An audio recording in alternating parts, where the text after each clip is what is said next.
Bonjour, bonjour. Je vous salue dans le précieux nom du Seigneur Jésus-Christ, notre Seigneur Sauveur. Ce matin, nous avons une très bonne nouvelle dans la parole de Dieu. Dans Acte 13, 47, je lis la parole. Car ainsi l'a ordonné le Seigneur. Je t'ai établi pour être la lumière des nations, pour porter le salut jusqu'aux extrémités de la terre. C'est Jésus-Christ qui t'a établi, lumière des nations. Tu vois, dans Nombre 21, quand le peuple a péché, le Seigneur a envoyé des serpents pour les mordre. Et maintenant, le peuple s'est repenti. Quand le peuple s'est repenti, Moïse a demandé pardon au Seigneur. Donc, le Seigneur lui a dit à Moïse de faire un serpent d'airain pour le mettre en hauteur, sur une perche en hauteur. Tout homme qui sera mordu se retournera et regardera le serpent d'airain mis sur la perche, conservera la vie. Et Moïse fit ainsi. Et les gens ont été sauvés par cela. Ils ont été sauvés par cela.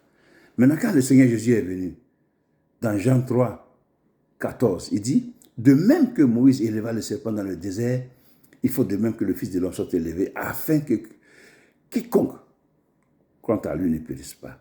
Ça dit que, quel que soit le problème que tu as, tu regardes en hauteur. Donc, en fait, Jésus-Christ, qui est la lumière du monde, la véritable lumière du monde, a été mis aussi en hauteur. Tu vois. Donc, toi, maintenant, Jésus te dit que je t'ai établi pour porter la lumière, je t'ai établi pour porter la lumière jusqu'aux extrémités du monde. Donc, Jésus t'a établi. Donc, il ne faut pas rester, tu vois, dans ton cocon. Sors et porte la lumière plus haute pour que les gens voient, tu vois. Donc, ici, on voit dans Matthieu 5, 15. Matthieu 5, 15 dit, on n'allume pas une lampe pour la mettre sous le boisseau, mais on la met sur le chandelier. Et elle éclaire tous ceux qui sont dans la maison. Nous sommes la lumière du monde. Jésus a fait de nous la lumière du monde. Il a fait de nous la lumière du monde.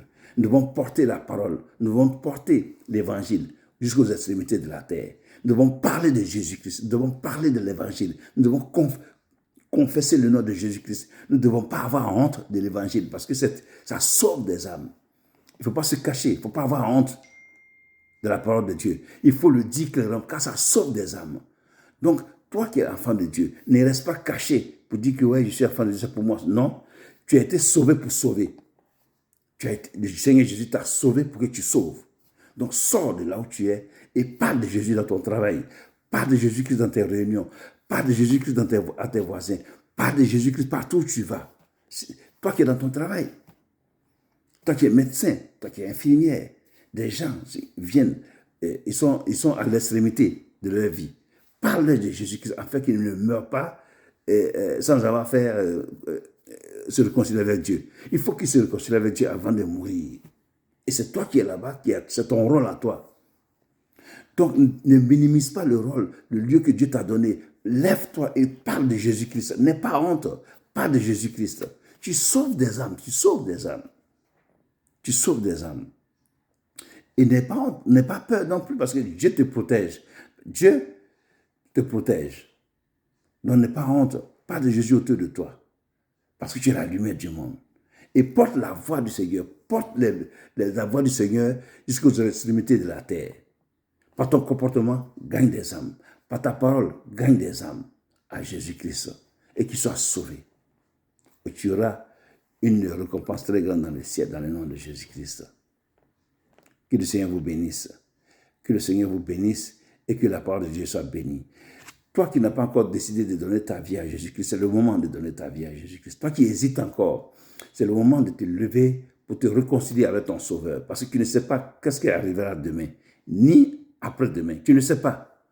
Alors, ce qui est sage pour toi, c'est de donner ta vie à Jésus-Christ. C'est de te réconcilier avec ton Créateur maintenant.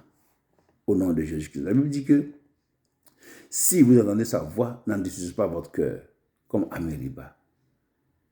Donc, viens à Jésus-Christ, que Dieu te bénisse et bonne journée. Amen.